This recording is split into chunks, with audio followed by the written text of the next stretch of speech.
بسم اللہ الرحمن الرحیم۔ تعمیر کعبہ، غار حرا اور پہلی وحی۔ کعبے کی تعمیر کی کہانی۔ نبی پاک صلی اللہ علیہ وسلم کی عمر 35 سال تھی جب مکہ والوں نے خانہ کعبہ کو دوبارہ تعمیر کرنے کا فیصلہ کیا۔ جب تعمیر کا کام مکمل ہو گیا تو حجر اسود کی تنصیب یعنی اسے باب الکعبے کے پاس رکھنے پر جھگڑا شروع ہو گیا کہ اسے وہاں کون رکھے گا۔ فیصلہ یہ ہوا کہ اگلے دن صبح جو سب سے پہلے خانہ کعبہ آئے گا وہی یہ کام کرے گا۔ اللہ پاک کے حکم سے اگلی صبح سب سے پہلے حضرت محمد صلی اللہ علیہ وسلم داخل ہوئے، لیکن آپ صلی اللہ علیہ وسلم نے حجر اسود خود رکھنے کی بجائے اپنی چادر پر حجر اسود رکھا اور باقی سرداروں کو کہا کہ سب مل کر چادر اٹھائیں۔ اس طرح سب ہی خوش ہو گئے۔ پھر لوگ چادر کو اٹھائیں۔ جب خانہ کعبہ کے پاس پہنچے تو آپ صلی اللہ علیہ وسلم نے حجر اسود کو اٹھا کر کعبے کے دروازے والے کونے میں رکھ دیا۔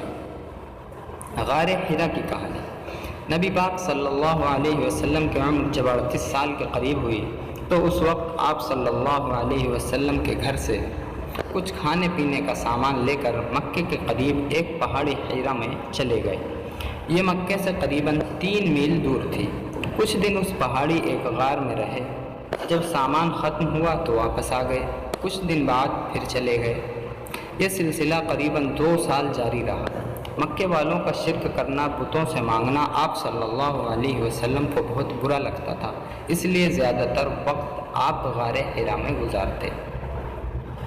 پہلی وحی کی باتیں۔ ایک دن آپ صلی اللہ علیہ وسلم اسی غار میں تھے کہ اللہ پاک نے ایک فرشتہ بھیجا جن کا نام حضرت جبرائیل علیہ السلام تھا۔ انہوں نے آ کر آپ صلی اللہ علیہ وسلم سے کہا کہ پڑھیں۔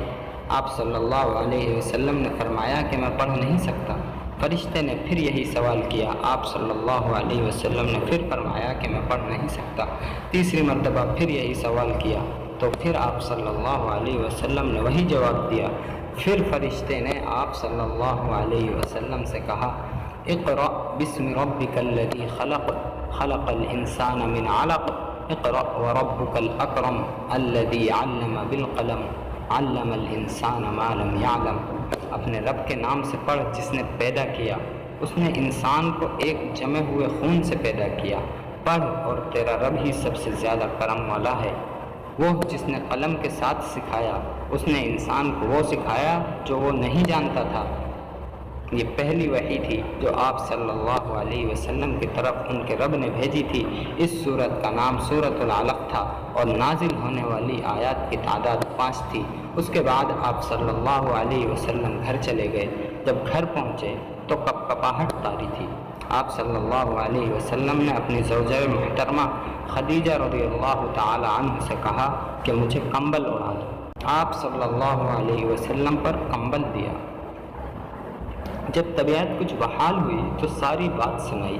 بات سننے کے بعد خدیجہ رضی اللہ عنہ کہنے لگی اللہ آپ کو ضائع نہیں کرے گا، آپ صلح رحمی کرتے ہیں، بوجھ اٹھاتے ہیں، مہمان نوازی کرتے ہیں، غریب کی مدد کرتے ہیں اور حقدار کی طرفداری کرتے ہیں۔ یعنی نبوت کی وحی آنے سے پہلے بھی آپ صلی اللہ علیہ وسلم یہ سب اچھے اچھے کام کرتے تھے۔ اللہ پاک ہمیں بھی ایسے نیک کام کرنے کی توفیق عطا فرمائے۔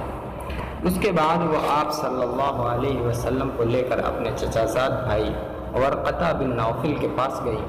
انہوں نے بھی آپ صلی اللہ علیہ وسلم کو تسلی دی اور ساتھ ہی ساتھ یہ بھی بتایا کہ لگتا ہے کہ آپ ہی اللہ پاک کے آخری نبی ہیں اور پہلی کتابوں میں لکھا ہے کہ آخری نبی کو اس کے علاقے سے نکال دیا جائے گا۔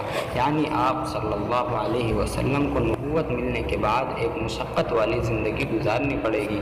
وہ لوگ جو آپ کا احترام کرتے تھے وہی آپ کے مخالف ہو جائیں گے، حتیٰ کہ آپ صلی اللہ علیہ وسلم کو مکہ سے بھی نکال دیں۔